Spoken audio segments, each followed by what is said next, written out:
Welcome to another edition of Yacht Life Chronicles, where we are better together than separated. How you guys doing out there? Hope you're having a wonderful day. We got a special guest in the building today. You know, a lot of y'all might know him by Ahmad, you know, one of the good fellas down there at SVRC, that cut hair. A lot of y'all might know him as Sinister, you know, that the artist, you know what I'm saying? You know, he came up, you know, back in the day and with Bone Scandalous, with the likes of Mac the Jacker, with the likes of, you know, working in UBU, you know what I'm saying? The beginning. You know, the rap scene is so big now in Saginaw, but he was one of the pioneers of it back in the day. We want to talk to him because, like I said, this show is about placing your adversity on the table in order to be able to help somebody out, you know. So today, he's been through a lot, you know, so we're going to dig into his life and hopefully that something that could be said on this podcast as to where it can help somebody else, it can improve somebody else's life. You know, so how you doing today? What's up, my baby? Mr. Ahmad? Hey, man, I'm blessed to be here, man. Thank you so much for having me, man. I'm excited. Nah, I appreciate you for coming, man. So how things been going on down there at the shop? Hey, man, we've been blessed, man. Business has been good. You know, steady getting new clientele. Shout out to my boy Thurman, Garland, good fellas. You know what I'm saying? Me and Thurman been cutting together now over 28 years. You know what I'm saying? Garland, OG, barber from back in the days, linked up with the heavyweights, you know what I'm saying? Formed a dynamic trio. He been with us for a couple years now, holding it down. So how did y'all come together and form the Goodfellas? Well, like I said, me and Thurman been cutting together for so long, but we either was cutting under the mantle of another owner or when he had his own shop. And so the last time we were working up under someone else, we were on Court Street at Dion's Westside Barbershop, and Dion relinquished his ownership. So we had a choice of either leaving and go find somewhere else to work and somebody to work under or take over. So we ended up taking over and officially, you know, opened up our shop, and you know, we came up with the name Goodfellas.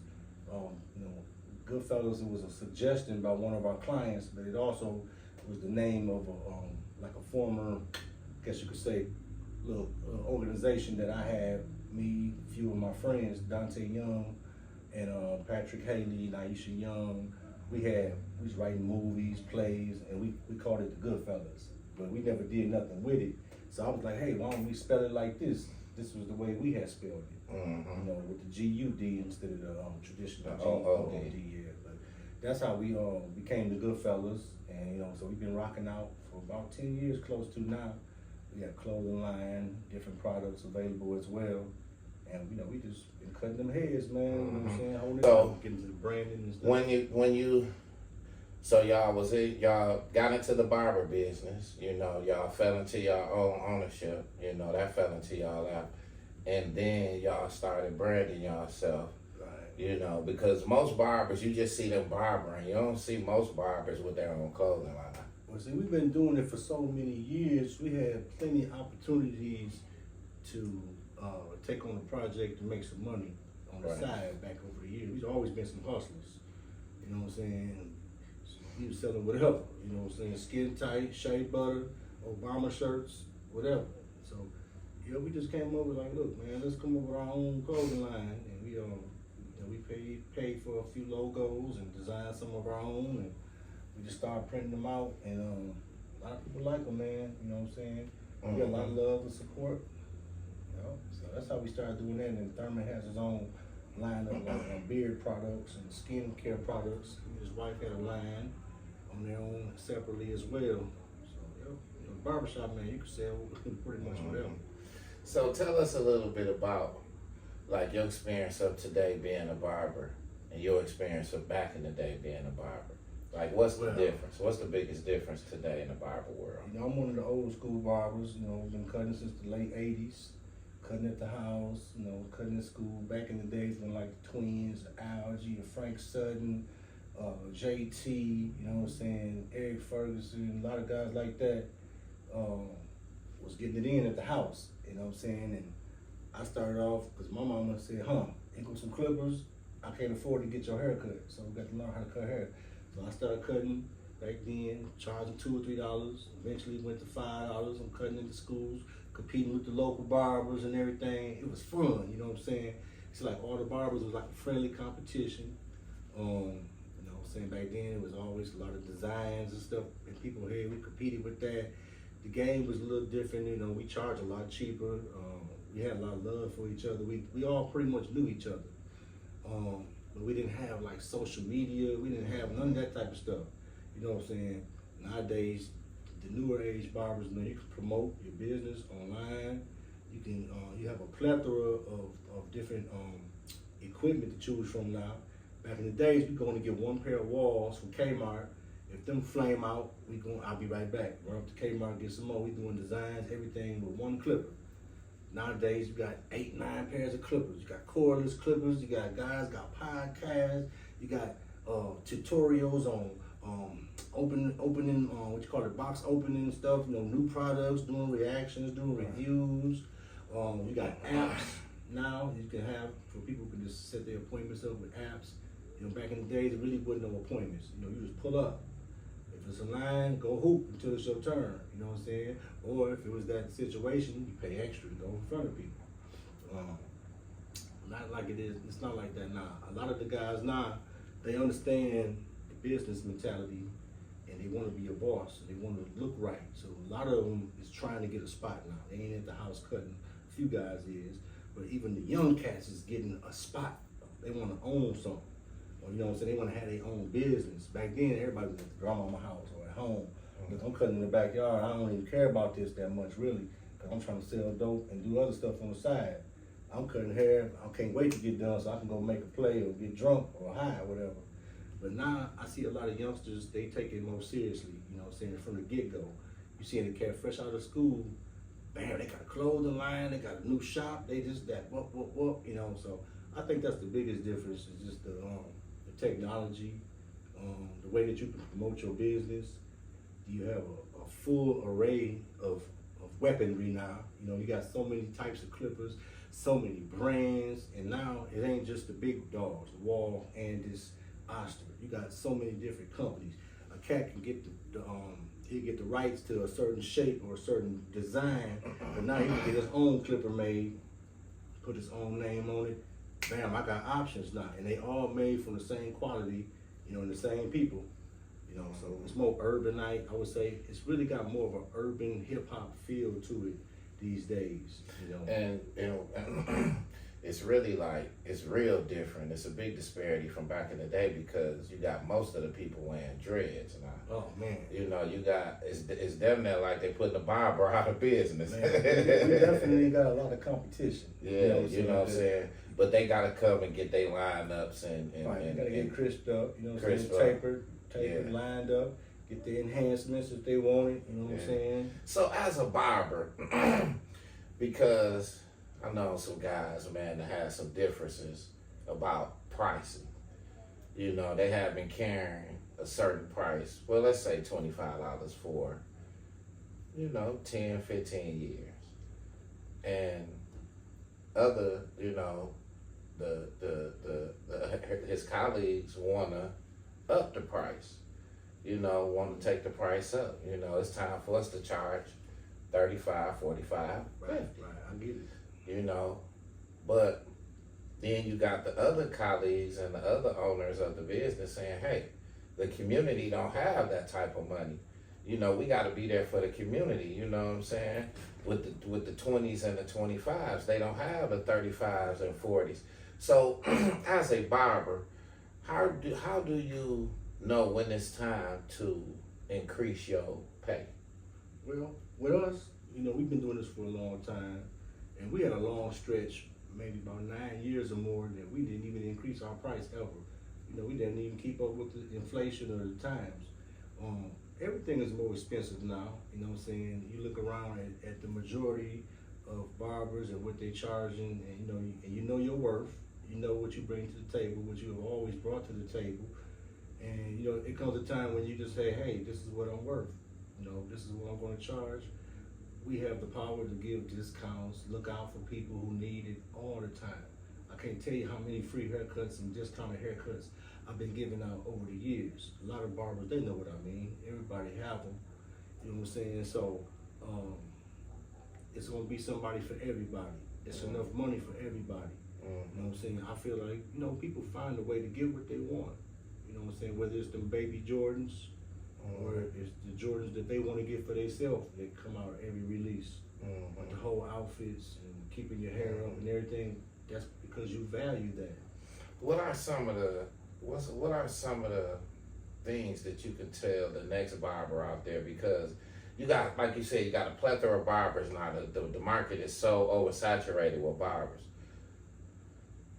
What is it unique about you that make people come get their hair cut by you?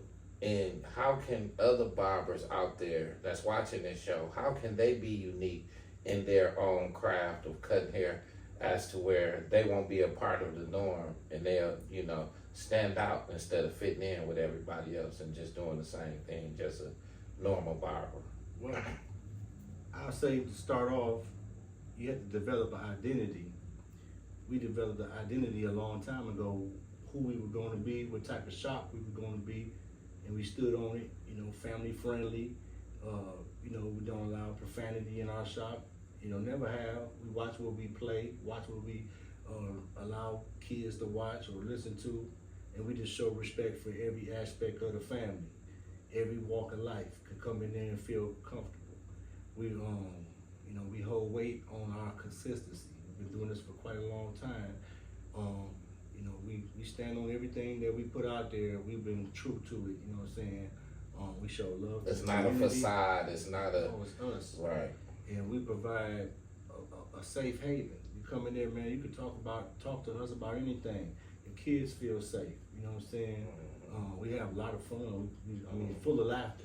Helping people fix a lot of problems. Yeah, man, bro. You know. I was just telling somebody, like, look, I'm not just your counselor. Y'all are my counselor too. My clients, I gotta talk to y'all about my problems sometimes. I'm not the only one that take in everybody else's problem. Because they come here, they don't got nobody else to talk to. So I know about the relationship going on at home that everybody might not know is not peaches and cream right now. Or I know about this illness that their mama got that nobody know because they confide in us. Right. So we provide a safe haven. We always have. Like I said, we try to pride ourselves on being a model of positivity. Pride ourselves on being a model of business, consistency. How many people can say they've been working together 28 years? Yeah. You know what I'm saying? So out of those 28 years, give us a highlight moment, man. One of your most memorable moments, man, that you can remember since you've been doing this. Oh man, the quickest one I go to, man. We did a customer appreciation Christmas dinner for the community and our clients one year. We rented out a hall. We had plenty of food. We had plenty of gifts and giveaways and prizes. We took pictures of all our clients and we made a tribute video to them. We rented the big screen to show the video. Gave away a lot of stuff, man. Bikes to kids, and back then TVs and DVD players. And they had a write up in the paper about it. You know what I'm saying? Everything was free. You know what I'm saying?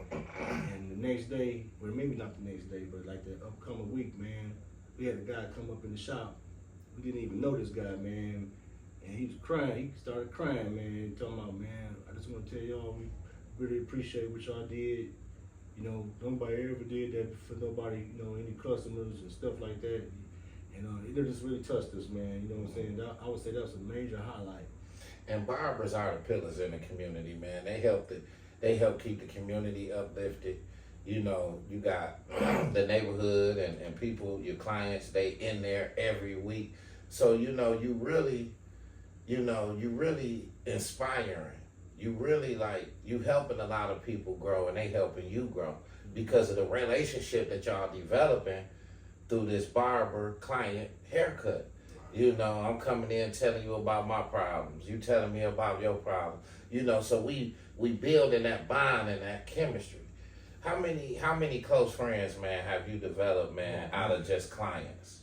Out of just being able to cut their hair? So many relationships that I have forged So many people I've networked with, made money with, made long life friends with,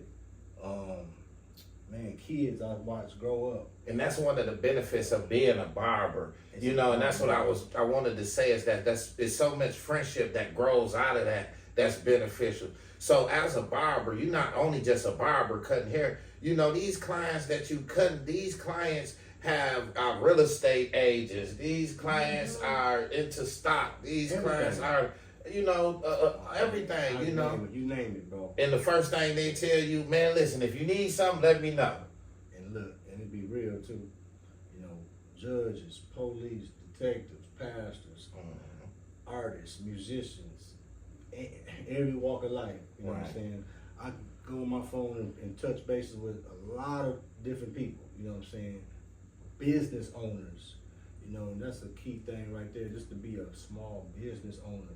My customers not only, they provide my way of life. The money that you spend and trust me with, that's how I make my living. You know, everything I got, most of it I owe it to cutting hair. You know what I'm saying? As far as my accomplishments and gains and stuff like that. So it's been real good to me. They have been real good to me. I appreciate them all, you know what I'm saying? I try my best to please them, you know what I'm saying? And do what I can to accommodate them and make them happy, you know what I'm saying? Right, give them hospitality. Yeah, it's definitely important relationships. Right. You know, for real. So, man, let's go back, man, to the sinister days. Let's go back, man, to the beginning, man, like, you know, to the beginning of Ahmad, man, like, when the first time that you know, you jumped off the porch, you know, and what led you to get into the rap game, you know, because you know, you was that guy. Well, you know, I grew up in the hood, grew up in the ghetto, you know what I'm saying? Mostly was raised in the projects, really poor, single mom. Like I told you, her and my dad lost contact with each other. My dad being from Iran, so he was over there. We was in America, in the hood. I grew up around a lot of poverty, a lot of ghetto stuff, you know, hood stuff. Dope, drugs, murder, you know, hustling. And so, you know, I was always more of a bookworm type of guy, you know, nerd in the education and stuff. Mama wouldn't really let me out the house like that. Didn't have no daddy or nothing, you know what I'm saying? It was rough. I got picked on, bullied, all kind of stuff, you know what I'm saying? But I tried to maintain all A's and went through all the being poor. We was super poor, you know what I'm saying? I'm talking about like, man, I'm poorer than most, you know what I'm saying? And so I seen a lot of that, you know what I'm saying? So I started to write about it. I used to like poetry, and I started writing about it, and I was becoming a huge hip hop fan myself. So I'm loving all the old school music that's out, and it was influencing me to start writing about what I saw, about what I witnessed. I'm just like every other young aspiring rapper, trying to pick them a few, and I want to rap like him. I want to be like the next Scarface. I want to be like Tribe Called Quest, Spice One. Who was that rapper you looked up to? Oh, them guys I just said. You know, Scarface, Spice One, Tribe Called Quest. Man, Spice wasn't that guy. And them guys, I wanted to. I call myself emulating them. Yeah. You know what I'm saying? I rapped a lot about that little psycho rap type stuff Scarface used to talk about. I get pro-black on you a little bit with like Q-Tip and X-Clan. Yeah. You know what I'm saying? And I love the delivery of Spice One. You know what I mean? He was like snapping, you know what I'm saying? So I started rapping like Spice One. I'm up in the cut. I'm thinking about an evil deed. Dressed up in black and then I smoked about an ounce of weed. I grabbed my gat up under the mattress. If you ain't figured it out by now, we'll see somebody about to get jagged, bitch. You know, like I was trying to be like Spice One back then. So, you know, I started getting in my little lunchroom battles, losing my fair share. Most of the time, because I couldn't make a beat on the table and rap at the same time. Right. Algie would get me every time because he was no fair. He could make the beat and rap. Right. You know, but I kept working on my craft. I was stuttering. I couldn't say my raps. I would write the rap and I could say it in my head, but I couldn't deliver it. I kept working at it, you know what I'm saying? One day I was at Saginaw High and I was rapping in the lunchroom. And so Stan J from NOTP, Stan Johnson, my baby, what's up? My dude Bizzle. So he heard me rapping like, hey man, dog, you ever let ball hit you before? I was like, that's my cousin. He's like, man, come with me, man, right now. So he just took me with him. We went on the side of the highway where everybody used to hang out at. Bone was out there with a couple guys. He was like, dog, you heard your cousin, man? He like, nigga, come with me right quick. You know, if you know Bone, he just ready to go. Come on, smoke this blunt. We went right over to the studio on Sheridan over Ingard and Stacy Johnson studio. I go over there. I think Mac, I don't know if Mac had got out yet. Sherman Ray, Ballhead, a few other guys. Master. You know what I'm saying? That's where we used to hang out at over there on Sheridan. And as soon as I got out the car, Bone was telling Ingard about, it's my cousin, he can flow. Ingard was like, say something. Just flat out. Didn't even give me a chance to kick something. Blew their head right off the dome, you know what I'm saying? Before you know it, I was in the studio every day over there recording with them. So I did a few songs. What you think made that delivery just so hard at that particular time? Because that's what I did. This is what I do at the time, you know what I'm saying? I get down, you know what I'm saying? I flow, I'm ready for anything, ready for anybody. Let's go. You know what I'm saying? I used to have a circle around me outside in the parking lot after the high games. You know what I'm saying? Getting it in. Ooh, ooh, ooh. Got a blunt in one hand, you know. And so I started being in the studio with them. I did a few songs. I had a song called Who Ain't Got It All. It was pretty hot, like just around the underground. People might have knew. Then, like I said, one night, Bone came over to holler at me at the trap, little spot I used to hang out at, him and Badee. And he let me hear some of Mac the Jack, the new stuff that he had just recorded with UBU. I was like, man, who making beats that sound like this? Back at the time, nobody had nothing that sounded respectable like that, except for maybe Hank and NOTP. A lot of other guys was, or the quality was bad, you know what I'm saying? And so, so now I'm like, who put him in the studio? He told me, whoop, whoop, whoop. He said, I'm about to go in there next week. Whoop-de-whoop, putting the money up for me. I'm like, well, shoot, I'm supposed to holler at my OGs. Hey, y'all put me in the studio. You know what I'm saying? So finally, after a few battles on the streets, rapping against guys just to see if I could hold my own, even though they should have known that what I was working with, you know, I had to prove myself. And so we went in the studio the first day, and they still didn't want to come off that paper. G said, G Pierce, he said, I tell y'all what, come back at 5 o'clock when y'all hear the first song. Slayed it. We did Who Ain't Got It All. I redid it with them. They breaking their fingers to go up in their pocket, bring that 2,000 out. So I did my songs. I did 5 songs, intro, outro. Same month. I'm talking about literally like the same few weeks as Mac the Jacker did his project, Bone Scandal, but back then it was that nigga Bone. You had NOTP, you had Dirty Jerk, and you had Damon the Demon. Me and Damon the Demon, the only two who did the project, but tapes never came out. They never got paid the money to go ahead and get the tapes made to sell them. Right. I ain't never understand that, you know what I'm saying? They put their paper up, you don't want your money back? I mean, let's go, because I'm ready, you know what I'm saying? But you know how it go, man. Everybody had their foot in some of everything, man. A lot of people was living the gangster life, man. A lot of people living the hustling life, and sometimes you may not see the opportunities that's ahead of you, you know what I'm saying? You got your foot in too many other things. So I attributed to maybe that, why my stuff never came out. But the people that heard it, because they was stealing from the house. I used to make dubs for people and stuff. But it's true underground classic, you know what I'm saying? I was going by Sinister. Me and Bone Scandalous got a song together, me, him, and Sion, who was going by Looniac at the time. It's hot, man. I don't have no copies of my own stuff, man. If anybody out there, if you can get your hands on Sinister, trust me, it'll be worth your while. Holla at me.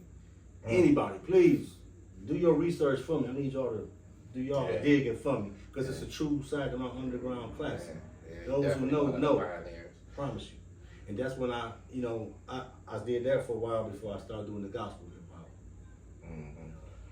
What you think about today's music and the rap scene, and how different it is from back in the day? You know, you got a lot of people, because of not like what you said, you know, everything is moving fast because of technology and social media. And everybody from the CD area, from the MP3 area, and all of them, they're no longer in the new era, the streaming era. Back then, we used to go on album sales. We used to go on, record sales and things of that nature. Now it's about, in the streaming area, it's about having a hot song, not selling 10, 15, 20,000 albums, and you got a hot song and you do a bunch of shows to make money. Like, what do you feel about the game, the streaming era that we're in today? And talk about how different it is from when you was an artist. Man, you know, it's so different now, man. The youngsters, the young artists of today, they have a lot more opportunity ahead of them. They can have a lot more control over what they want to do. Nothing can stop you. You know, back in the days, you had to try to find somebody who had a studio. You had to get the money together to go record one song, just one song. You got to try to get a manager. You're trying to get radio play. You know what I'm saying? You're trying to get some shows. You're trying to get a buzz going. The only way to do that is on your feet, hand to hand, traveling, going places, going to the radio station. Hopefully you got a good manager. Hopefully you got money to keep putting into these projects, you know what I'm saying? But now, I mean, man, you can download a program and record your whole album and put it out on SoundCloud or just put it on YouTube. You ain't got to have a record label. You used to have to go out and buy a vocal chain. You have to go buy different mics and different so much stuff you had to buy. things. You know, you could use one little small device and do everything. Back then, you try to get big boards and I need this, I need the track recorder. Everything is all just that apps stuff. now. Man, and then, you know, I think our love for hip hop was a little different because everything is microwave now. You know, I hear it for 5 seconds, I don't like it, move on. We listening to the whole album. Ghetto Boys got an album out, we listening to the whole album. You know what I'm saying? We gonna get everything they got. Now, man, you better come out with a hot single. It's hard to just listen to a whole album. They skip it right through you because they don't gotta listen to you. I listen to the songs I want to listen to. Back then, you know, shoot, we fast forwarding and, you know, hopefully if you had auto reverse, the tape would just flip over for you on its own, but you're going to listen to that whole album. But it's kind of like to a lot of older artists and a lot of the pioneers of the game, it's kind of like disrespectful because y'all put in so much work and they put in so much little work, and we got this direct to consumer marketing, music marketing now to the point where that's why they talk about the artist development. You know, people want artist development in so bad because they want to control the scene, but that cost, you know, artist development is a thing of the past. Now I don't think we will probably ever get that back. Yeah. And it's like with direct to consumer now as artists, you can make a song, go buy your songs off YouTube, and they say quit doing that because I'm telling you, they got pieces of other people beats in there, and then you make it, they coming to get their money, and you don't know the pieces of music that they got from other people that you ain't really paid no attention to, and you using this YouTube beat, and next thing you know, you being sued when your song come out. So get hot. So be careful with the YouTube. Do your research with everything. Yeah. Make sure you understand the business side of everything, your royalties, your publishing. You know what I'm saying? You want to make sure your music is published. You want to make sure you got everything cleared, your samples cleared. Hopefully you have maybe somebody that you can look upon as a manager or something to kind of guide you if you're serious about it. But yeah, man, they got, you know, so many ways to promote their stuff. You got free promotion and advertising on all the social media platforms. And that's what like a lot of older artists, they not social media acclimated. Right. They're not on their social media every day promoting themselves. You know, because sometimes, like, you got a lot of older artists, they're not even rapping no more. They're just on their social media. Now they may be promoting their own, whatever they're doing, you know what I'm saying? But now in this world, you gotta be so social media active, and a lot of artists fell off because of the inactiveness on social media. You know, and then you got the younger generation who's active every day, who's posted on IG every day, who's doing this, who's doing that, and they live it. You know, we're interpersonal with this artist, and we done fell out of love with this old artist because we don't know him no more. Yeah, that's why a lot of guys, you know, like you gotta hire somebody to take care of your social media. If you can't do it, or if you're not gonna do it, take the time to learn it and learn how to maximize the potential, then go ahead and pay somebody to do it. There's services for that. You know, like a guy like 50 Cent, he ain't posting none of that stuff. He got a team that analyze what's going on in the world today, what's the hottest thing to talk about, the hottest trend, the fashion, or whatever. He got somebody on their team. He making this post for him, you know what I'm saying?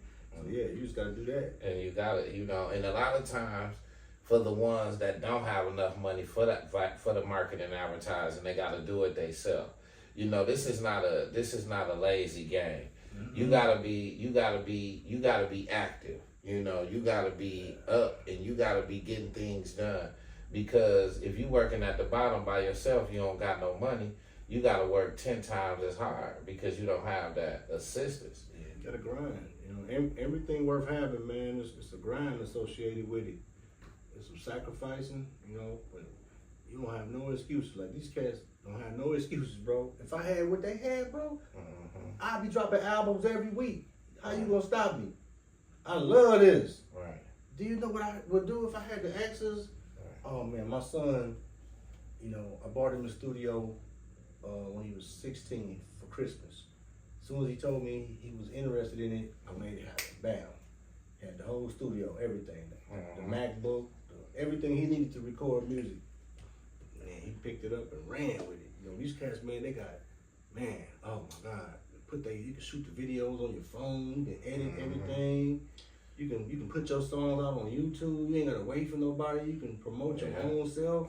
You can make money just like I do beats. He did videos and everything. There's so many ways you can get paid. But you have to work on being a better you. You gotta be like the best version of yourself and some. If you're trying to make it to that next level, you gotta do what the next man not doing. Your hustle gotta be even harder than his. Your grind. Only the ones who make it like that, you can tell that they hustle a little bit different. Especially when the game is getting flooded. Everybody. Yeah, they got rappers coming out almost like a million rappers every 2 days. Everybody doing podcasts. Everybody doing webisodes. Everybody doing the real game. Now everybody doing cooking programs. Show you how to cook. Today we cooking pot roast and salmon. Hey, they doing their thing, bro. Ain't no excuse, got a million and one influencers, man, bro. If we had that back then, bro, we had to go wait for the bootleg album to come out and go up to John Public Market and buy the bootleg from the Africans, you know what I'm saying? Yeah. That was our hip hop, you know what I'm saying? I hit the lottery one time and said, I know exactly what I'm about to do. I'm about to go in the studio, you know what I'm saying? I'm looking for the payday. And when I got my boys and them to put that bread up, dropped the classics. Yeah. And when I tell you that classics, bro, I think the young cats think I'm lying, man, because I can't provide no proof. Right. I tell a lot of guys like, man, I used to rap with them guys back then. I was doing my thing back in the day. All they see is my gospel stuff. You know what I'm saying? And I know you lost your friend Tay. Yeah, my best homie in the whole world. Me and Dante, we ran the streets together. Became best friends, like brothers, like white on rice. You see him, you see me. We both ended up joining the same church and got saved a week apart and didn't even know it. Like, that was destiny for us to end up at the same church, didn't even know it. One night doing like a little prayer and shut in, that weekend, me and Dante came to me one day at the service and said, hey man, I wrote my first gospel rap. You wanna hear it? Man, it was cold. So I wasn't gonna let him outdo me. Me and him was like friendly competition. Yeah. I wrote my first one. Yeah. So we couldn't wait to let the pastor hear it. So one night, at a little prayer and shut in, we had bumped into the pastor's wife in the hallway, and she was, I'm so happy to see you guys. And we was young, 21 and 20, on fire for God, just happy to survive them streets, you know what I'm saying? We done did some of everything that happened to us, and now we feel good about doing something different. And a lot of our friends was in church at the same time. It was kind of easy, like man, all our homies off the streets coming in, you know what I'm saying? So we was like, we got this song, we want Pastor to hear this song. She was like, he in his office, come on, let him hear it. We was like, right now? Went back there, about 6 people in the room, we kicked the route, everybody started crying. My pastor was like, I want y'all to do that song Sunday. I'm like, what? So I'm calling everybody, hey, come to church Sunday. All my cats still in the hood. My friends is in the streets, like, hey, y'all gotta come to church. We gonna be rapping Sunday, Yeah. So a lot of people came to see us rap that Sunday, and Pastor called us up, and we did that rap before he preached that Sunday. And so everybody just started getting saved, bro. It was like a powerful movement of God. People was falling out, crying, and he was like, he had an altar call right after we got through rapping. He didn't even wait till he preached that day. Brought so many lives to Christ that day. So long story short, they started paying for us to go in the studio. And my pastor was like, here go $5. Right. I'll do a song.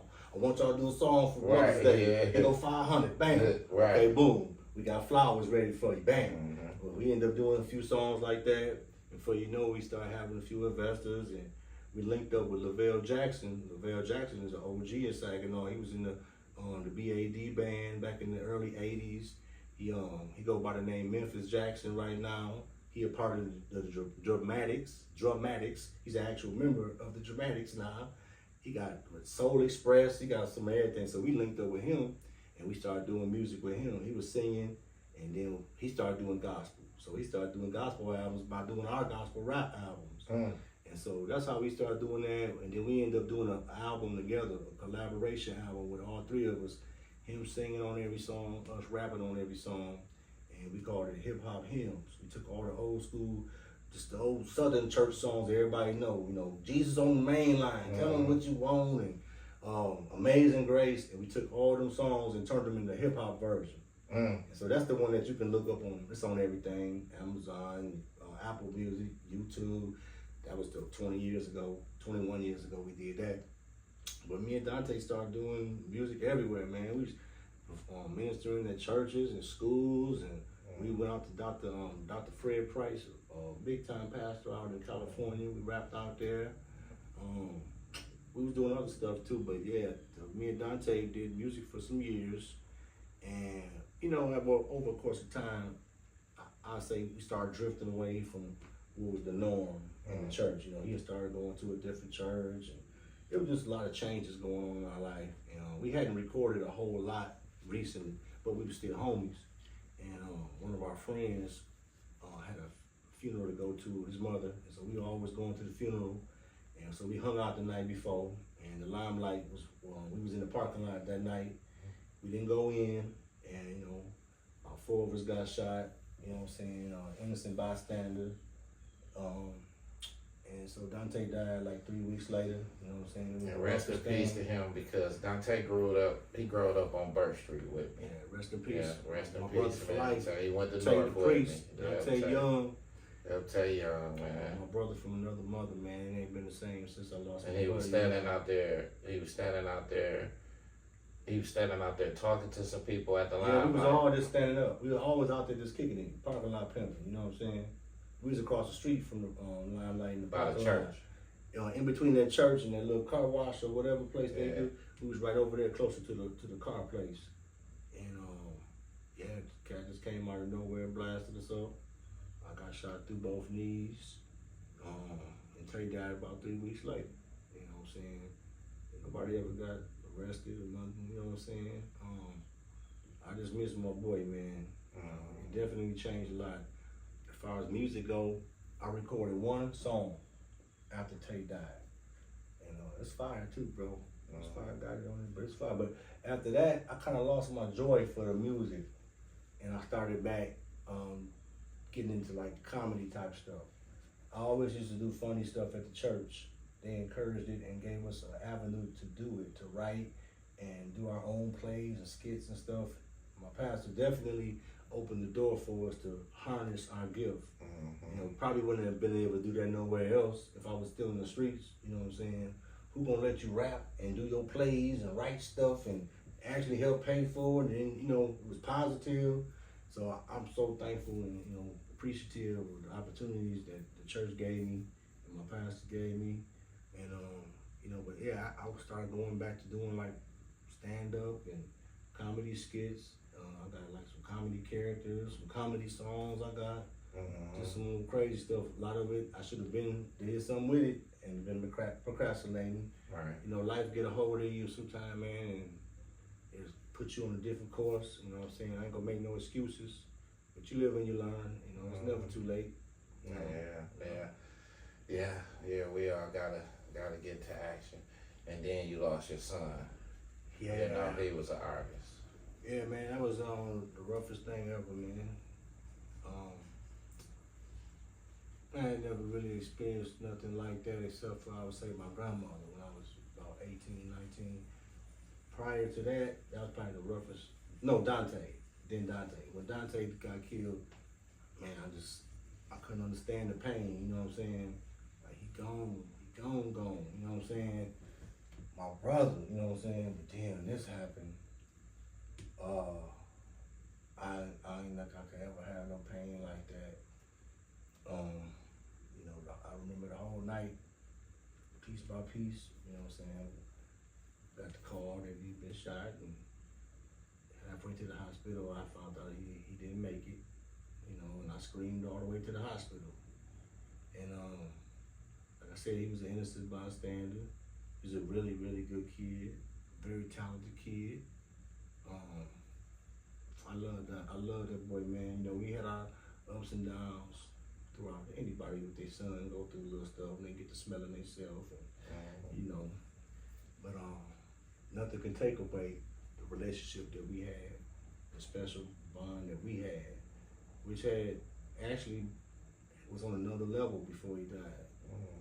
He texted me for Father's Day that year, and you know, it was most touchingest thing ever, man. And our bond had totally just transformed, you know what I'm saying? And I just miss him, man. You know, I wish we could have spent more time together before we passed, and you know, after the divorce, didn't really spend a lot of time with him until we kind of changed our definition of what our relationship was. And he just was coming to me all the time for a haircut or come by to get something to eat. Pops, what you cook? Pops, blah, blah, blah, blah. You know, he never used to call me Pops. He just always, you know, he just called me Ahmad, you know what I'm saying? And he said, man, I should have been just calling you Pops. I don't know what, you know, and he just started calling me Pops from that point on. You know what I'm saying? Darius is now my biological son, but I raised him. I've been around him since he was 6 months old. He took his first steps in my house. Oh yeah. You know what I'm saying? So Yeah. I mean, That's your bonus son. I raised him. Yeah, and I got a bonus son as well. Everything he was interested in, I made sure I tried to support him. You know, he loved music, man. He was a special kid, man. Anything he put his mind to, he would like master it the next day. Like I remember I introduced him to Michael Jackson. I showed him the Rock My World video after Mike died, and then he just became infatuated with Michael Jackson. He started doing plays. We would take him down to Nashville. He would set him up on Broadway. He would dance, making money in the basket. I got videos on YouTube of him doing that. He was the young Michael Jackson at the Saginaw High play. He was just a killer, man. He used to love emulate Michael and Chris Brown. And then over time, he played drums too. He wanted to learn how to play drums. Got him in the drums. For you know, he was the lead drummer at the church for a lot of years. Little old kid, about 10, 11 years old, is the head drummer, cutting up, you know. And so he told me he wanted to start doing music, like he wanted to start making music. And you know me, I'm like, I can't wait for him to want that. That's what I did, you know. I'm like a proud son moment, like, yes, do that. That's a cool little thing to do, you know. So soon as he told me he wanted to get into making music, we got him a studio for Christmas. I got the whole video when we presented it to him and everything. You know what I'm saying? I had it all set up in his room. Already hooked up the monitors, the keyboard, the MacBook. He had the interface, everything. This is your dream. This is why I want you to do this. Man, that boy was making music the next day. He had figured it out that quick.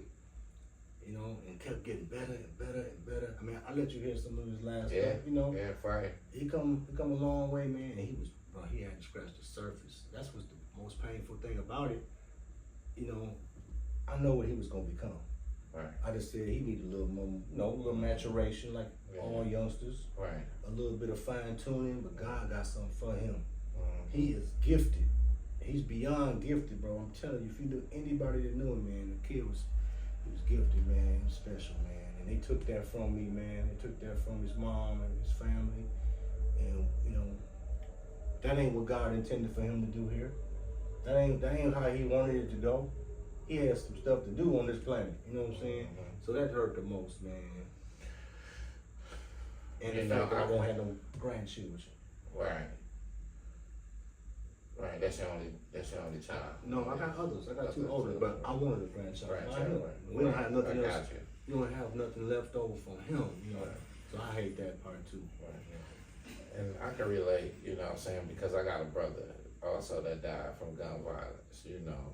And I try to, you know, get with guys like yourself and, you know, other guys, and I try to figure out, man, what is it that can possibly be done, man, to calm these streets down and these guys with these guns, man, because it ain't the guns that's killing us. It's the stupidity of the people that's behind the guns. And here it is. You throwing your life away for 30 seconds.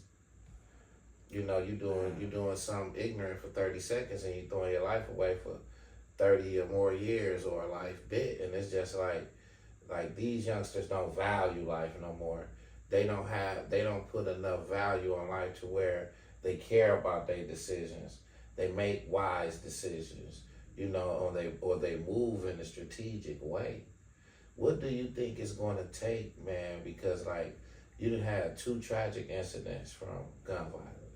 What do you think it's going to take, man, to get a lot of these guns out of the youngsters' hand?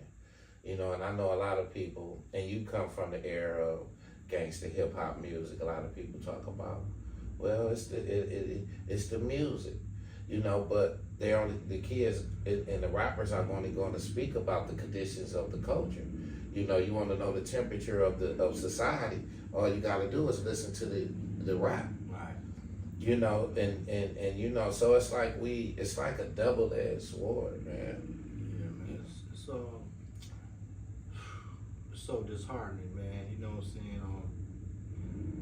I won't say that I can't relate, because I remember when I came off the porch, I remember that era of being young.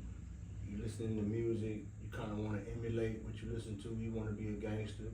It seemed like they had the most girls. It seemed like they had the most name, the little fame that came with being hard, or being affiliated with a crew. I get it, you know what I'm saying?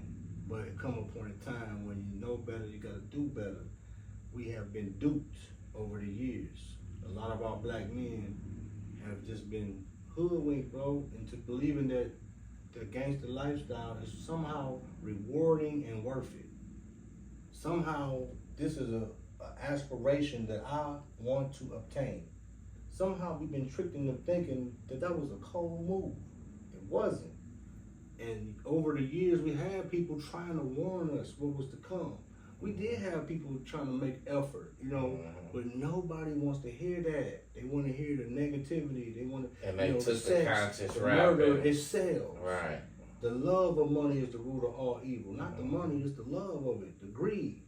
That's what make the money.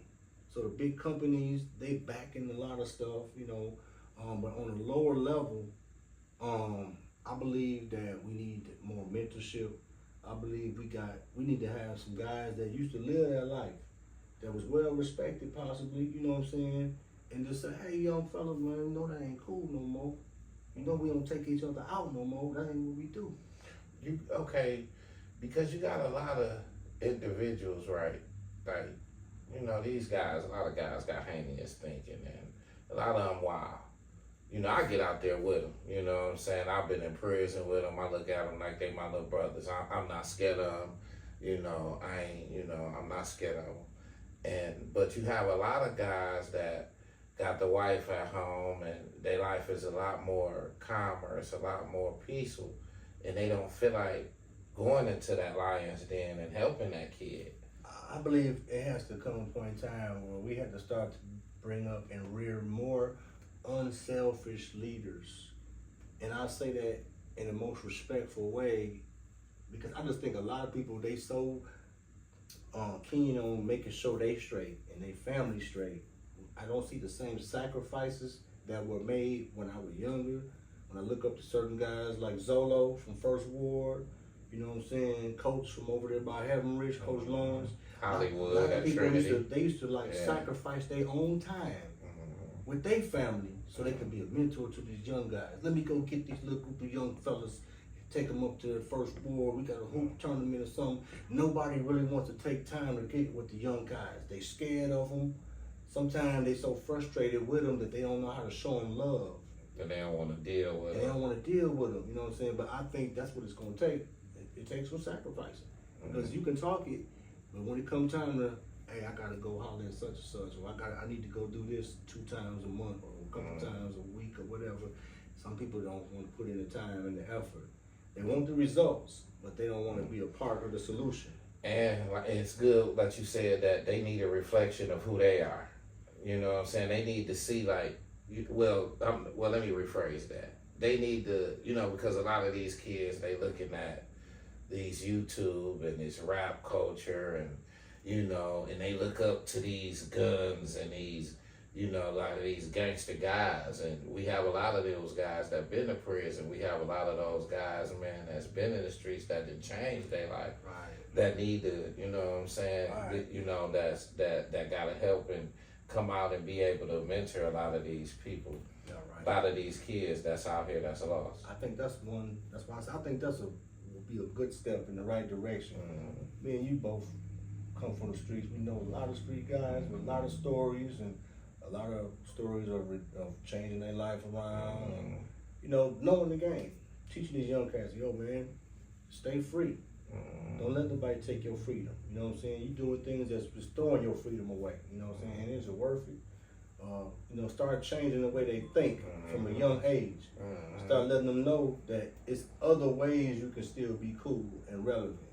One thing I love about the movement of young businesses is you got a lot of people now that know, hey, I can live legit and ball and have a nice life, make some good money. I don't gotta sell dope. You know what I'm saying? That's a whole nother way. I can sell clothes. I can cut hair. I could cook food. So I love that. You know what I'm saying? These youngsters need to understand that there's other things you can choose. You know what I'm saying? I think we need to start learning just to value life. Learning to value our own life first and foremost. But just put some value on life, man. They don't value life, man. It's like they so desensitized. Man, it's all this stuff, it ain't worth it, man. You claiming this, you claiming that. But at the end of the day, is it worth going to do all them years in prison? At the end of the day, is it worth losing a family member? You know what I'm saying? But they don't have no love, man. Some of them could care less about how your mama feel. And they don't love nobody else because they'll love themselves. Right. So I think they need to start learning how to love themselves a little bit more. Because then, we had more respect for authority. We had respect for elders. And they need to see something more than being here. You know what I'm saying? Because absolutely, they need to see something. They need to see something bigger. A lot of them trapped in these little small cities across the country. They don't get to see nothing. They develop these narratives that create enemies. Now you see your enemy every week at the store or the grocery store. You're already in a small town. Everybody bound to run into everybody know where everybody live. Yeah. Now you believe that actually putting in the work is something that's not only okay, but it's rewarded. It's cool. It's stripes to be earned, popularity to be gained, and they just love it, man. You know what I'm saying? Now you got access to all these weapons. You know what I'm saying? I think these false friends telling you they love you, but they really don't. Listen, man, ain't no love, man. Yeah. Ain't no love, man. And then you be out there in these streets, and then you have this false facade of thinking that these people love you, man, that these people really care about you, and just like I say, a lot of times, man, you hear so many people say when a person passed or a person died, oh, I wish I'd had this time to make amends with them. I remember we fell out and this and that, and it's like, you didn't reach out to this person. You didn't give this person their flowers when they were alive. But now, today, you love them. You give them the world. You done did this. You done did that. Right. And sometimes it's like, to me, it's like a publicity stunt. Like everybody want that little 5 or 10 minutes of fame, and here it is. You done had somebody that then died, and here it is, you nibbling off of their day of they death day. Bro. You know what I'm saying? When you know in reality that you wasn't doing nothing for this person, you wasn't gonna help this person, but now when something happened to them and it's time to go to the funeral, you love this person. You there to celebrate this person. You there to talk about the memories that you had with this person. But you never even reached out when the person was alive. Right. No, it's a lot of fakeness, man. we in the likes generation. You know, they want likes, they want shares and stuff. They care more about that type of stuff, man. So now, oh man. And you know, and my homeboy always tell me, he say, we don't live by likes, so therefore we don't die by their insults. You know what I'm saying?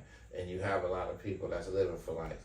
So man, I want to ask you, man, before we shut it down, like what motivated you to make that significant change in your life for the better? Well, for me, you know, deep down inside, that's who I always really was. You know, I was trying to be something I wasn't. You know, I got caught up growing up poor. I thought I wanted to be a drug dealer. Thought I wanted to be a gang member, a gangster.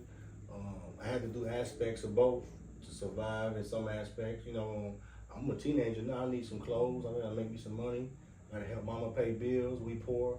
You know what I'm saying? So after a while, some of the things I was doing just wasn't working no more. You know, I was about to go to prison if I wasn't being careful. It was just the grace of God that I didn't go. Mm-hmm. And you know, getting to church, actually wanting to change my life, actually started taking the word as real, and I took it seriously, and that changed my life right there. It just matured me, you know, a lot quicker. And even though I'm not really doing the things that I used to do in the church, I still have my relationship with God. That's most important. And it grew me up, man. It matured me. It gave me values to pass down and morals to pass down. And it helped me become who I really was. The person who I really was inside, to not be ashamed of that person, to be positive, to be just a cool guy. And you wasn't scared to exude that to the world. No. Your own true identity, who you was, your own idiosyncrasies. In today's world, you got a lot of people who's scared to shine their own light. You know, they want to be under a lot of other people's light. Right. They want to be in the light of everybody else instead of shining their own light. Why do why do you think it's so hard for people to just be them instead of wanting to be like everybody else? I think a lot of people just have fear. That fear could be a lot of different things. You know, fear of being popular, fear of being rejected. I think a lot of people have these emotional deficits, like they just can't let go. They may have been hurt in the past. They scared to let go. They scared to show a person who they really are, in fear of, you know, possibly getting attacked in some form of way, verbally, physically. You know, I think that's one thing about it right there. Some people may be hesitant, scared of being, just really scared of how people are gonna look at them. You know, especially if some people might have a persona of being popular, or I'm the street dude and everything. I don't want nobody to look at me as being soft, or I don't want nobody to look at me like I walk in love now, or he a sucker now. You know what I'm saying?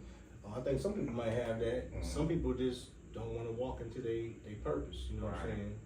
Right. It's a quote that go, because you don't know what you want what everybody else want. How did you get how did you develop that clarity to know what you want and to know what you don't need? Because that's the whole thing about life, is to be able to get rid of the things that we don't need and be able to stick with the things that we do need, that's helping us improve. Right. So when did you get to that point? How did you develop the clarity to know that this is what I really need? This right here is for my well-being. This right here has been a liability to me. This right here been keeping me down. You know, how was you able to separate yourself from the toxic things in your life that was holding you back? I think I started to walk in my gift. You know, like I always had a gift of cutting hair. I always had a gift of rapping. I was good at being funny, making people laugh. And I started walking in my gifts and my talents. I think most of the time, our purpose and our journey, a lot of the time, is tied into our gifts and our talents. You know, what are we good at? And I started doing some of those things that were gifts. And I started to see success. I started to see peace, happiness, you know, joy from doing it. And that's one of the things that showed me, this is what I'm supposed to be doing right here, you know what I'm saying? And I got a lot more other stuff, you know, that I know I can be doing, that probably God want me to do. Sometimes, you know, procrastination, life, throw you off course. But yeah, I say for myself, that was what, you know, that's what did it for me. So we're gonna ask you one more question before we get out of here. You know, well, two more. Okay, the last question is, man, like, what would be your advice, man, for the younger generation now and everything that's going on around, thinking about how you came up, the clarity you had to develop in order to make it to the age that you at by staying alive, you know, moving wisely, because you got so many people getting killed at a young age, man, and you got so many kids dying rapidly. Like, what would be your advice to that youngster out there on what they need to do on far as just making wise decisions, man, and knowing how to move, so they don't be that next young brother that, you know, that's in the graveyard that they having a funeral for?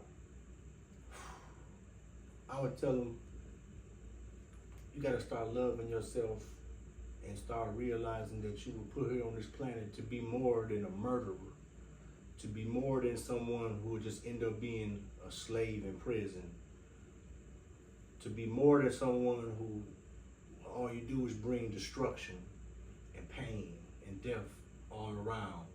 There are more ways to get money. There are more ways to have peace.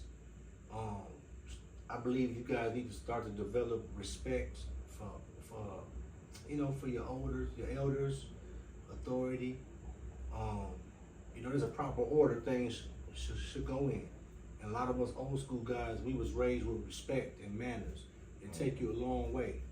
You wasn't intended to face prison or face the early grave. That was not what you was intended for. Put down the guns. You know, quit killing people, man. Quit doing things like that.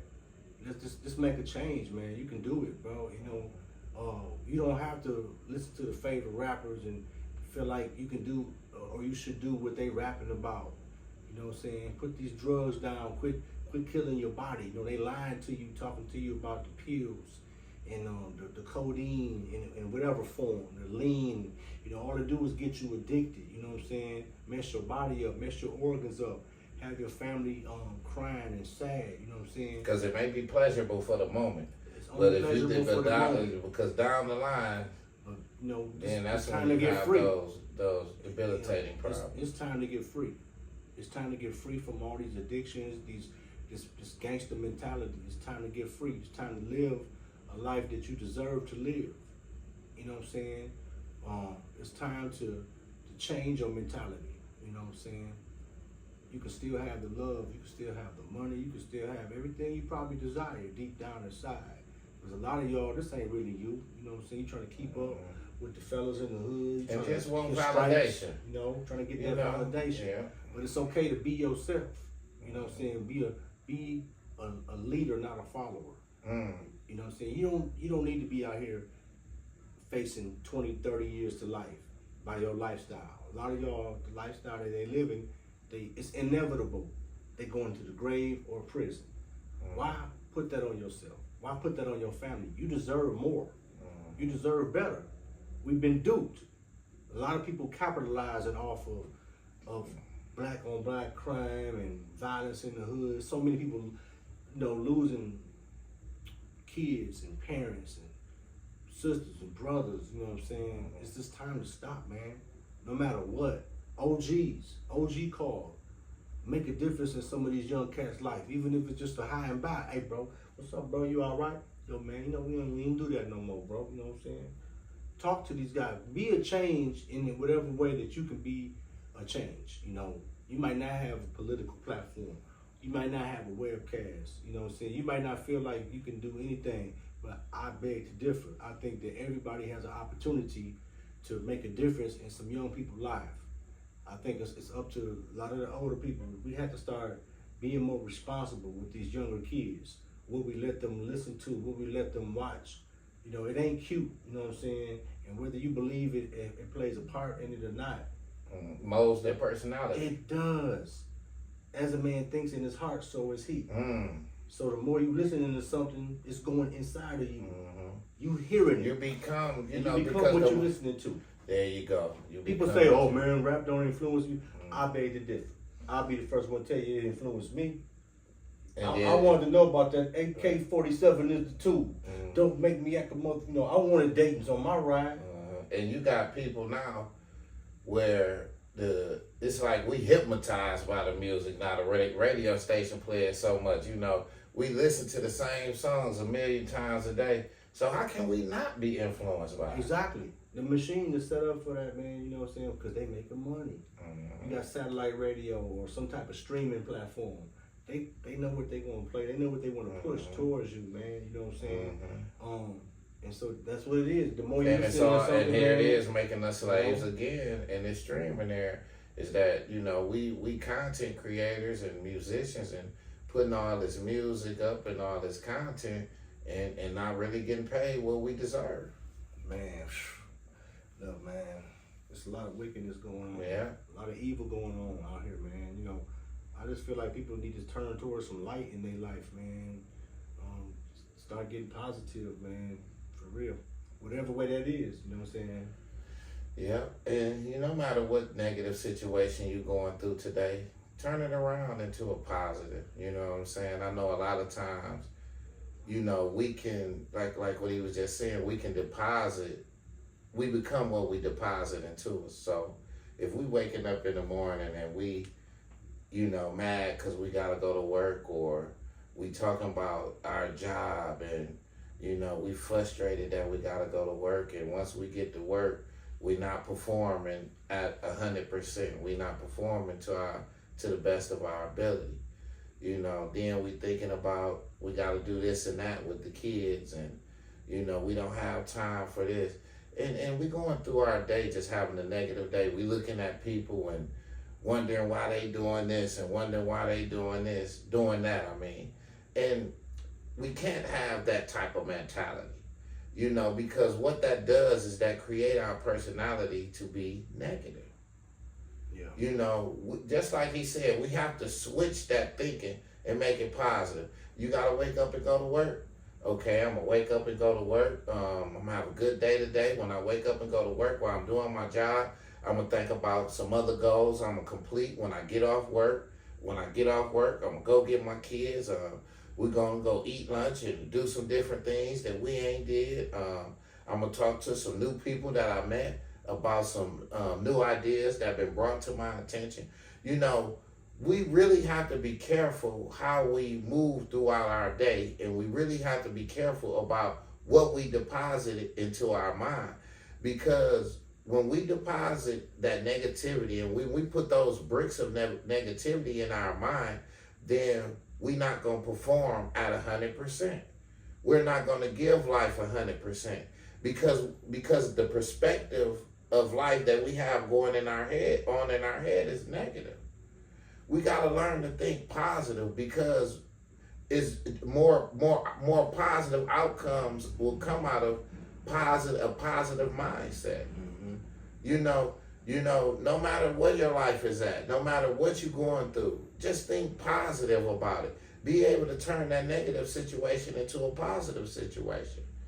Yeah. You know, so wherever you at, wherever you stand, no matter what you're going through, look at your situation from a positive perspective. Don't look at it from a negative perspective, because then you're not going to be able to overcome it. It's like you're at a standstill, you know, and you waiting for somebody to blow the whistle or something so you can get back to moving again, because you want to sit, argue, and complain with the rep. You know what I'm saying? You know, so think positive so you can keep moving, man, and you can be consistent in whatever it is you're trying to do. You know, that's positive, man. And like I say, make sure you build your mind up with positivity. Every day you wake up, think positive and dismiss all that negativity. And I guarantee you, your life will be much, much, much better. You know, so we want to thank Ahmad, man, for coming in here today, man, for giving us this great interview. Man, I enjoyed myself, man. Really appreciate it, man. No This doubt, felt man. good, man. You know what I'm saying? And I'm glad, man, that this was very cathartic for you, man, to be able to release, man, and get some things out. Because on this show, man, everybody's voice matters. It's not just one or two voices, or because you doing this or you doing that, man. Everybody's voice matters, and I hope that some was said on this show that can help you. So you want to give everybody your social media handle before we get out of here? No Where doubt. they can contact you. They can hit us up on the Goodfellas, Facebook, Instagram, Goodfellas, GUDFELLAS Barbershop. I'm Ervin the Mega Don. It's one of my little comedy stage names. On Instagram is the same, and Facebook. Same thing on X. GUD, Goodfellas. And then you give them your times you at the shop. Goodfellas Barbershop open Tuesday through Saturday, 8 to 6. Saturdays, 7 to 4. And he down there at the SVRC building. We down in the lower level. Come holler at us. We got it all for you, baby. Every type of haircut, facials, products, clothing. We do it all, baby. You're going to love it. Guaranteed. Give us a holler. And there you have it, man. We want to thank you guys for tuning in to another edition of Yacht Life Chronicles, Yes, where sir. we are better together than separated. No Thank doubt. you guys for tuning in. No doubt. Yeah.